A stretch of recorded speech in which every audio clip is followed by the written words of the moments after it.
what we're seeing, with the production quality of whether it's agency produced or even independent podcasters are producing, the quality is top notch and it is only going to get better. And what that means is the expectation is going to rise rapidly. And if the production quality isn't good, you're not going to get as many listeners. Today it's my pleasure to welcome Hari Gopalakrishna to the show, someone who's making waves in the remote recording space. Hari is the founder of Boomcaster, a remote recording platform built for indie podcasters to help take away the pain points when it comes to recording great audio and video. Though it's also used by businesses for online interviews. Hari has a long history in the SaaS space, as well as building next-generation solutions in cloud platforms. It's his experience that he brings to his latest project, Boomcaster. So welcome to PodChat. Thank you, Danny. Thanks for having me. Now, I first heard of Boomcaster when I was recommended it by one of your early users, actually, Raf Loss, and a Facebook group. And I think, if I recall, it was on a live stream that Captivate was doing in our Facebook group when Raf actually mentioned it. And for such a new platform, because you've only been around since, I think, second half of last year when Boomcaster officially launched, that early advocacy must be pretty sweet to hear. Yes, thank you. And yes, Raf had been an early supporter, and we met at one of the independent podcasters conference, and that's where I first introduced Boomcaster. But I had started working on Boomcaster in 2020, and the product itself did not officially launch until September, October of last year. And the genesis, you mentioned it had been at one of the indie podcaster events, but you'd been working on it beforehand.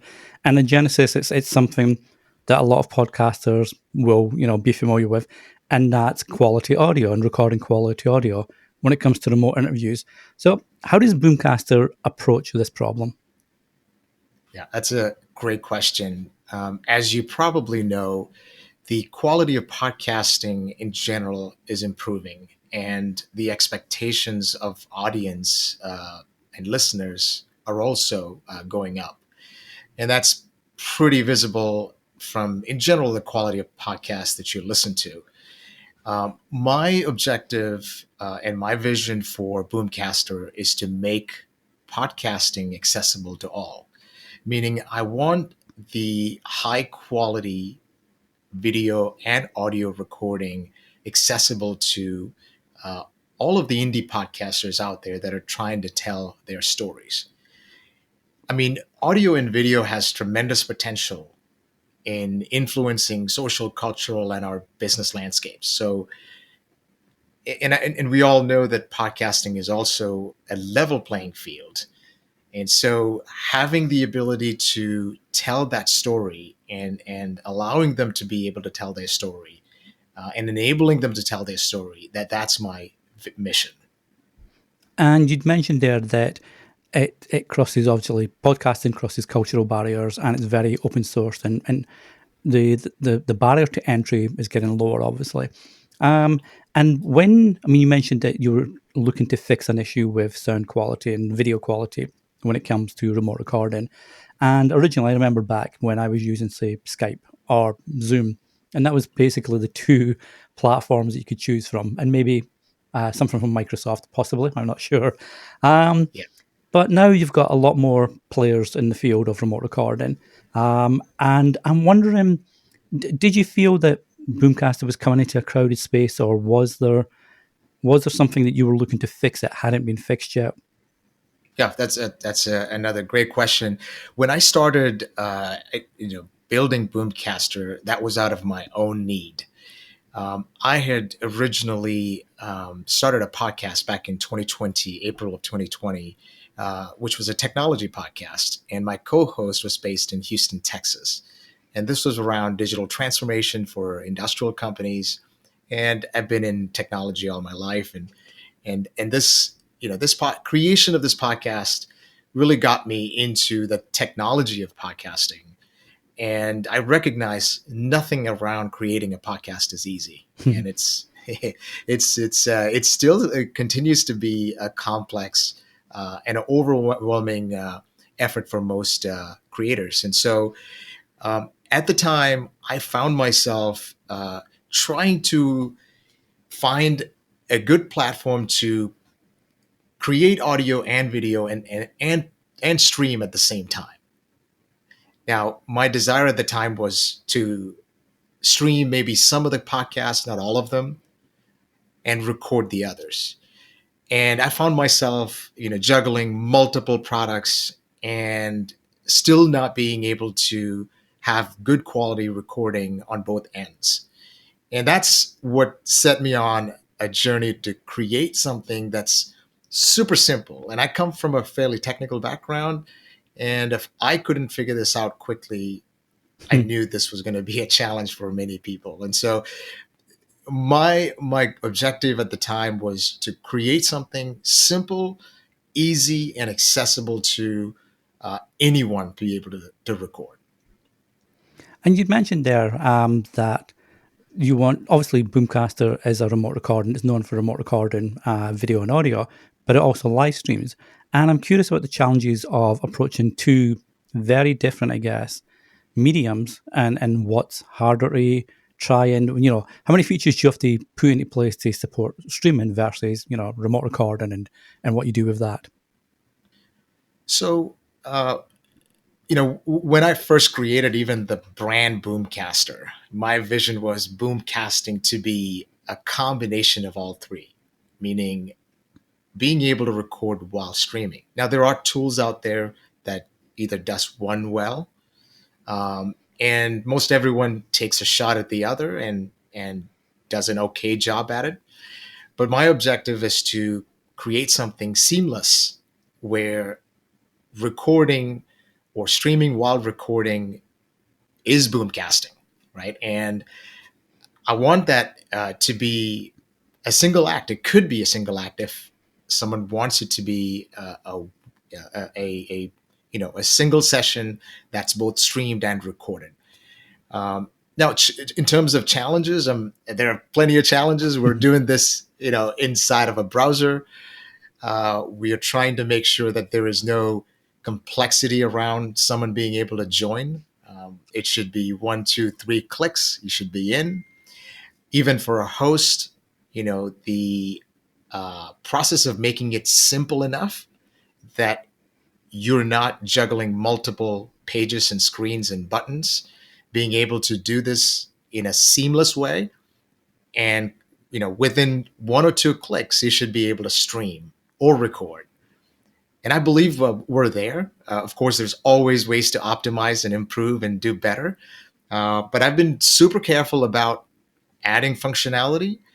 And there are several that are even coded that I have not pushed, partly because it is complex. It's really complex to throw features at a product, and really without understanding how that's being used or how that's going to be enabling someone, right? And be able to be productive with whatever that product or software is. And it's a very measured approach. I know, like I'm part of the Captivate team and watching the dev team, their work and what they're working on and how they're bringing it to market. And one of our mantras, if you like, is not to release anything that doesn't benefit the podcaster, whether it comes down to time saving or making money, for example. So it sounds like you've got a very measured and similar approach where it doesn't make sense for the end user to actually release this, as opposed to release it and say, hey, look what I've got now. Absolutely. I mean, sometimes you overthink just one button, one drop down, one line, right? Yeah, you've definitely spent a lot of time thinking about it, and I'm also able to get feedback, on some of these, and I seek out actively the feedback on the features I release so that I know what part of it is confusing and what part of it is helping them. And if I get negative feedback, I immediately either pull back or change what's released. So I believe the product is evolving entirely from feedback, and I want it to be that way. This is an independent company, and I intend to keep it that way, and I want this to be driven by the podcasters using the platform. And as a Boomcaster myself, I use Boomcaster I love the platform. You mentioned simplicity, but you also mentioned feedback and actively seeking out feedback. And I know you've approached myself a few times. I'm sure you spoke to Raf. I know you spoke to Jeff over at Indie Podcaster, I believe.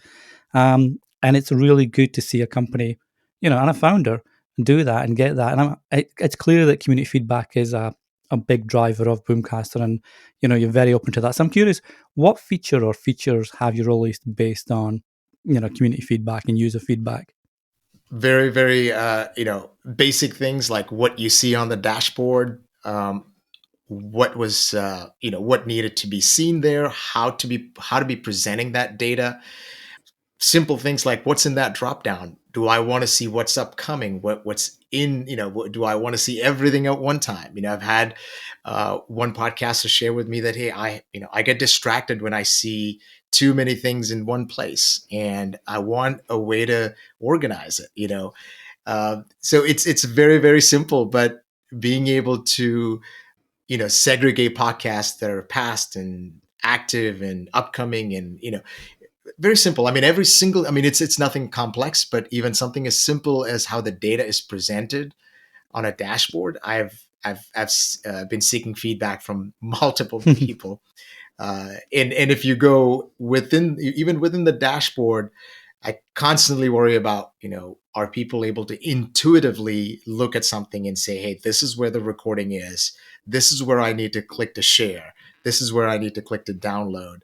Is that intuitive enough? And I keep asking these questions over and over. And of course, there's a range of users, professionals like yourself, and there are folks that are starting. There are folks that are have experimented with other platforms and are coming to Boomcaster because of simplicity. And so I really seek out feedback from them because for them it's usability, right? It's simplicity and usability. And speaking of that, I mean, you mentioned it yourself there. It's an independent company, bootstrap company, but you've already got some big partners on board. Dolby, one straight out the box that caught my attention as soon as I was checking Boomcaster out for the first time. Because I know some companies have been talking about the partnerships with Dolby, but they've been around for a little while and got funding, etc. So I'm curious, how did the Dolby partnership come about? What's their involvement with the Boomcaster process? In the We use Dolby communication platform. When you talk, when you actually communicate on the platform, we use Dolby. Of course, there's other things going on. So in terms of local recording, that's an entirely separate process. Dolby has no involvement with it. But the experience of talking to someone, the visuals, the live streaming, all of that is from Dolby. Now, there are companies out there that build this platform themselves. Now, you don't have to rely on a company like Dolby or others. There are several players in the market. Uh, my objective wasn't to recreate something. While you could do that, there's technology available to do that, and you could save money doing that. My intention was to build on a proven platform and then worry about the things that I need to worry about to help podcasters. So, in choice of all of the technologies that I've used in Boomcaster, I've chosen strong partners, strong technology providers that can give the foundation that's necessary to then build very specific podcast centric capabilities into the platform. Podchat is sponsored by Podnews. Get a daily email with all the latest news about podcasting. It's free at podnews.net. From jobs across the industry to events and conferences, you'll find the latest podcasting info in the daily newsletter. You can add podnews.net to your daily briefing on your smart speaker too. Just search for it in your smart speaker app. And now, back to this week's episode. And obviously, sound is important, which is why you have local recording, which is why you have Dolby. It was interesting. I was speaking with A.G. Churchill, I think it was episode 3, maybe, of Apollo podcast app. And his background is in audio production and sound production. That was his background before co-founding Apollo. And even with his background, he'd mentioned that while obviously audio super important, as Yeah. podcasters, we always want the best audio or best sound, which is why we hate editing, but we do it. um, but for the average listener, they might not be listening on the optimum setup. So they might have on monitor headphones, for example. They might not have a nice quiet room to listen and enjoy the podcast back. And I'm curious, with that kind of knowledge that the listener might not have the experience that you're doing as a podcaster when you're creating the podcast, can podcasters get away with just average audio, or should we always be ascribing to be as best as we can? Denny, that is a great question. I think maybe the early days of podcasting, you could have gotten away with that. I think what we're seeing, with the production quality of whether it's agency produced or even independent podcasters are producing, the quality is top notch and it is only going to get better. And what that means is the expectation is going to rise rapidly. And if the production quality isn't good, you're not going to get as many listeners. I mean, that's just it's just and I'm a good example of myself. And if I find myself listening to a podcast that doesn't have good production quality, it isn't good enough. And again, I'm not expecting you know a corporate produced podcast, but I'm looking for good quality, good listening experience. And if that isn't there, whether it's leveling, whether it's noise, whether it's breaking audio, I mean, just if you can't listen to it, you just simply are going to lose your audience. And whether it's over time or you're just missing your opportunity to be reaching a much broader audience. And I think this is only going to get much more important going forward. And one of the things I noticed, it took me by surprise actually, because I like to go through all the feature lists and stuff like that and play Yeah. with files once I receive them. And I noticed that you automatically export in minus 23 LUFS, which is pretty cool, because that's pretty much the recommended audio level. When you're recording to get to radio level, and then you bring it down to whatever you need for podcasting. So, how much of stuff like that do you sit down and plan out and say, this is what I'm going to set so podcasters don't have to worry about the recording LUFS? Now it's up to them what they'll do in post production, for example. Yeah, that's definitely that's an area that I need to put a lot of effort into. I do some, and which I think you have observed. I've done our best to ensure that the audio, for example, is only recorded in WAV and PCM, and there's absolutely no manipulation of that audio file. And for that reason, I've also restricted the browsers that can be used so that that can be as pure as we can get it, right? But to your point, not all podcasters have that audio background, right, or engineering background that your guest had. So that puts a lot of onus on companies like Boomcaster to be able to help them produce good quality podcasting with just a few clicks. And I'm not there, but I need to be there. And I strongly believe we can help. Of course, that isn't going to have the quality that you, Danny, you would produce in, right? But for someone who doesn't have either the expertise or the time, we want to be able to make that accessible, and that's definitely one of my goals. It's one of the things I really like about the Hindenburg editor. You upload the file and it can stand whatever level it is, but they'll normalize it for you and then make sure you can export it minus 16 and that. So it takes a lot of the stuff away, from the podcaster who just wants to create content, I guess. Yeah. And that's what I like again about Boomcaster. It's very much, I said it at the start, and you've mentioned it a few times now. It's very much geared towards the indie podcaster. There's a crowded marketplace, but I feel sometimes a lot of tech, and not just in remote recording, but a lot of tech, so it aims itself towards more the mid-tier, upper podcasting level. So it's nice to see platforms come out like I use Podin for my transcripts, who are awesome, bootstrapped company, one person doing it. So it's awesome Yeah. to see. Do you think the indie podcaster space is A, underserved by tech, and B, deserves to be better served by the same tech, if you like? Yeah, that's I believe strongly that Boomcaster will continue to focus on the independent podcaster or the indie podcaster community, and that is our target market. And that's for many reasons, but the top one being that is why I started Boomcaster. I want to enable anybody to be able to tell their story. And I think we've had some side conversations about certain communities, in remote areas wanting the ability to tell their story so the rest of the world can learn. That's my vision. So for me, that it's clearly my number one objective is to make it accessible, whether that's from a cost perspective, simplicity perspective, usability and stability perspective. All of that to me is focused on the indie podcaster, and it's easy to kind of slip away from that focus because there is a lot of money in corporate podcasting, right? Um, Just ask so Spotify.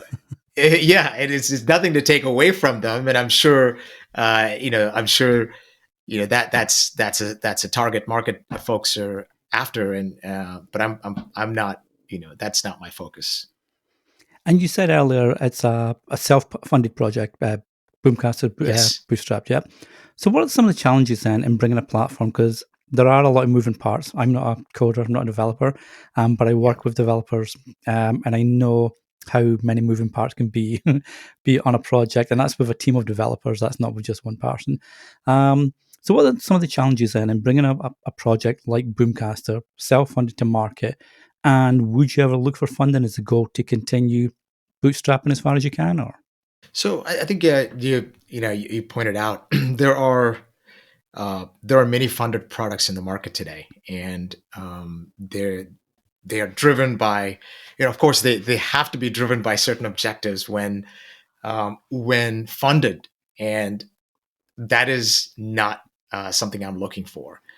I love the freedom and the objectivity in my decision making when it comes to what this product is going to have and what I'm going to release, when I'm going to release it, what the podcast is, what the users want, and when I'm going to do it. So of course, I may not be as fast as a well-funded, multi-million dollar, well-funded organization, but I do have the flexibility, and I do have the freedom, and I do have the speed at times to change the path that I'm on, just like any bootstrapper would.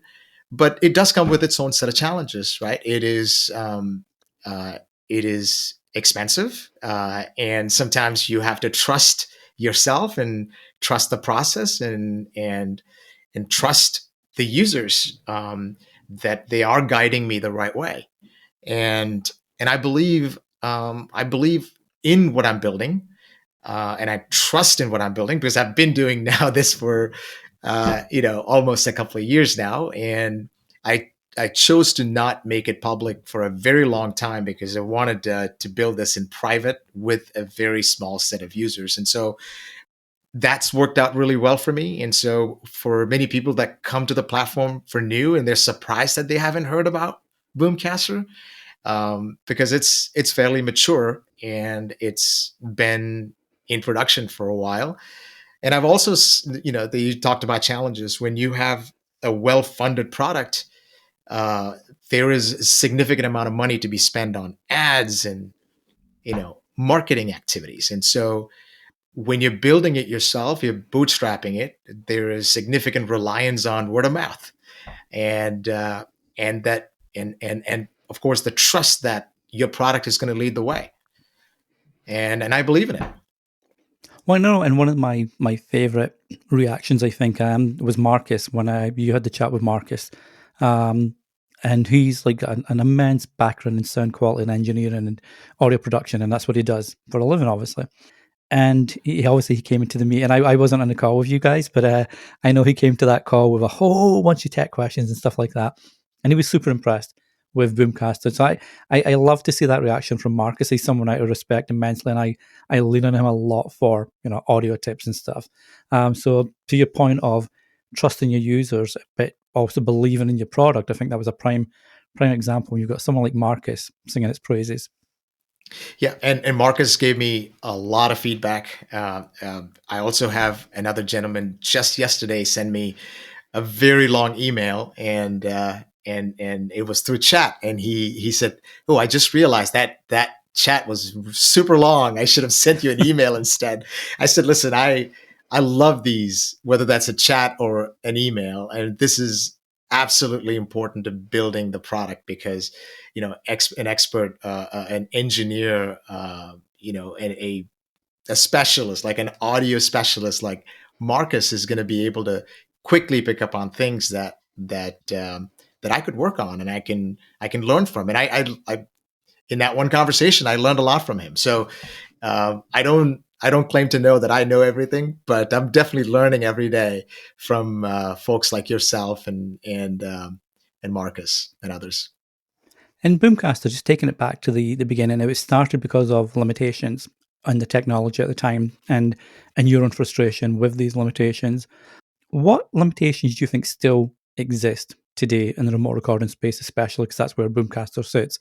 And what's Boomcaster's approach to whether you can speak about it or not? I understand if you can't, but what's Yeah. Boomcaster's approach to fixing these limitations, if that's the right word? Yeah, I think in general, all remote recording platforms that rely on browsers also rely on the companies that put out updates to those browsers and their reliance on web standards like WebRTC. So, so that's in general one of the biggest challenges anybody would face is ensuring that your product is always staying up to date with all the browser updates that are taking place. And the other opportunity could be, and I've had folks request mobile access to Boomcaster, and yeah, I don't mind discussing it. It's definitely a consideration for us. But I also think there are some challenges associated with it, and it needs to be addressed appropriately. Um, Again, it's one of those products, one of those features that I started building, and I had a beta, and I thought long and hard about whether or not I should push that version out. But yeah, there are a number of challenges that comes with recording locally in general, because recording locally means you're recording super high quality, and that means the file size is very large, and you do rely on the local desktop to download that file and rely on the network to upload that file. So there are some dependencies that you as a uh, product owner or a founder is unable to entirely control.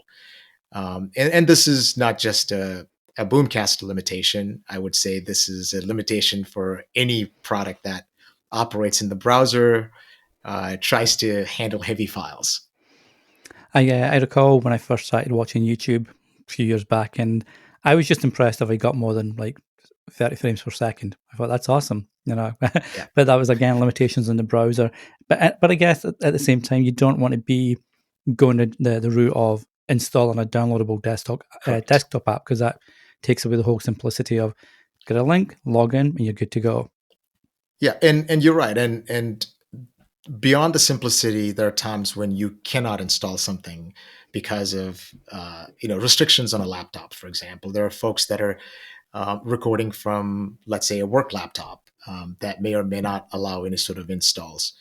But I'm happy to share that there's significant advancements in these web standards and the browser technologies, and it's constantly improving. And so, as podcasting gets more popular, I am confident that some of the technologies behind it would help us propel this forward as well. Now, speaking of technologies, Boomcaster is obviously driving a lot of good stuff in the remote recording stroke live streaming. Let's not forget live streaming because I tend to forget that when I use Boomcaster that it's Yeah. got an awesome live stream solution to it as well. I need to use that more and I'm going to use that more over the summer. So let's not forget that. Um, so I'm excited to see what comes down the line for Boomcaster, obviously. But I'm curious about you as a developer, as a builder of a SaaS platform. What's got you excited either in the podcasting space or the tech space that's coming down the line that's going to impact what Boomcaster's doing or optimize it? Um, Specifically in the advancements in podcasting. Is that what you're referring to, or just any technology? Any tech. I mean, obviously this is about podcasting, but any Yeah. tech. I find it all kind of ties together at some stage. Yeah, no, that's a fantastic question. And, a lot of areas, right? I think in general, audio as a medium is fast expanding. You mentioned live streaming is a key part of Boomcaster, and my vision is that it is one and the same. And let me explain. Today, even if you look at YouTubers, some of the most famous YouTubers are now starting podcasts, and they're crossing over. Many podcasters are crossing over to YouTube either through live streaming or through videos because I see a ton of reasons, but in general, YouTube continues to be a pretty large medium and a way to access your community, the community that you're trying to reach. So whether you decide to live stream every episode or one in every 6 episode, or you record video on once a month, it doesn't really matter. When you have options and when you have choices, that makes it all the more important. And that you also need to get used to doing this, right? If you never come on video, if you never live stream, uh, it's different. And I mean, the first time I did it, it was different. I'm no live streaming expert still, and I don't have a big following. But the times when I did live stream, it was a little strange, right? And uh, but at the same time, like, that's a huge target audience that you're missing out on. And YouTube, for example, is still one of the best search engines outside of Google. And so discoverability of your podcast is likely to be improved inside of YouTube, for example. So within Boomcaster, you can choose to hit record, and if the live streaming is checked, you can live stream. It's that simple. There is no complex steps involved. You just click connect to YouTube or Facebook or LinkedIn, and you hit record. And when you hit record, you're streaming, and you'll see that you're streaming. You can chat. You can see the comments coming in from the social media platform you're streaming to. You can highlight your incoming comments if you want. And as you've already seen, you can customize the screen so you can display your brands. You can display your messages in the appropriate way through the stream. So that was all part of the initial vision that I had, and I feel confident that I'm able to accomplish that. Already. And I wonder if you do. I know you mentioned that you've been asked about mobile connectivity to Boomcaster. I wonder if you do that, if there's an option. I have no idea how the back end works, but if there's an option to connect to TikTok, for example, and do, because obviously I see a lot of podcasters now talking about TikTok and how that's driving a lot of traffic for them. And if that's a live stream option, someone's on the phone, someone's on their laptop, it might look weird on TikTok. I'm not sure, but Yeah, so the TikTok, the formatting is different, but honestly, I don't believe TikTok would allow third-party platforms to stream. So in order for you to stream to a social platform, they have to provide the appropriate SDKs or APIs to do that. And not everybody does it today. YouTube and Facebook YouTube was the first one to do it, and Facebook does it just as good. And you can stream to a page, you can stream to a group, you can stream to, if you have the appropriate permissions, you can stream to your own profile. With LinkedIn, we've also integrated LinkedIn, so within a click, you can stream to your LinkedIn page or your profile. I have not attempted to integrate others like Twitter, although that is possible. I haven't really. Again, I'm mostly driven by what my users have been asking me. Um, LinkedIn was definitely one of the top requests, and it is a different type of streaming platform. They are still in beta, uh, but as you know, it's much more of a professional platform, and they are very careful in approving live streamers on LinkedIn. So you have to get approval first. And so, yeah, yes, you can really stream to any platform that allows you to do streaming from a third party software. I can just see a Twitch gamer at midnight trying to stream to LinkedIn. I don't think that would come across as like the right audience driver right there. Unlikely. Yeah, absolutely. Well, that's awesome. I know, like I say, I'm a Boomcaster user, sorry, and I have been now not that long actually, maybe 5 months or so, 6 months. But I love it. I've used a few platforms, and this is definitely one of the best that I've used, and like the ease of use to get it going into the optimization. It's awesome. So I'm looking forward to what's coming down the line. I can't wait. I know we'll probably have discussions again, about what's coming down, or we'll have a little back end conversations via email, such as for anybody that wants to check out Boomcaster, that wants to connect with yourself and talk about Boomcaster, and what's coming down, or even pick your brains or offer some tips and advice on what they'd love to see in Boomcaster. What's the best way for them to connect with you? I'm on Twitter, but I would say the best way to reach me is Hari at boomcaster.com, HARI at boomcaster.com. I'm also on, the company is on Twitter and Instagram and Facebook and LinkedIn. Everywhere you're on, you can just search for Boomcaster and you'll find us. But I would love to hear from anyone who has any feedback on remote podcasting, what they're missing, what they want to see, where they want to see this type of solutions lead to. Like I said, I'm super passionate about this. I've invested myself, my time and resources into this because I believe in it, and I believe in the business of podcasting, and I believe in the storytelling element of podcasting, and the ability for anyone to reach a mass audience in this medium. So, absolutely love to hear from anyone who would have any feedback or thoughts or anything to share with me. And I'll be sure to leave the links to Hari's online accounts and everywhere that you can find it, as well as Boomcaster itself. And you'll get a 30-day free trial if you want to try it out. And I highly recommend, if you're a podcaster that does remote recording, and I feel most do now, or most have done since 2020 for a reason I can't quite think of at this moment in time, but I'm sure that a lot of people are doing more remote podcasting and recording. So check it out. It's an awesome platform. And as I mentioned, and Hari's mentioned before, very open to feedback. He's always got an open ear, and he genuinely looks forward to feedback that can implement into the platform.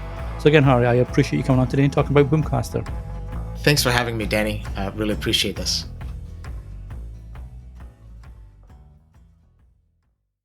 Did you know every time Podchat gets a new review, a baby podcaster takes the first steps? Help a baby podcaster walk today by leaving a 5-star rating or review on the likes of Apple Podcasts, Spotify, and more. Just head on over to podchat.ca/review and do your magic. These little feet are counting on you.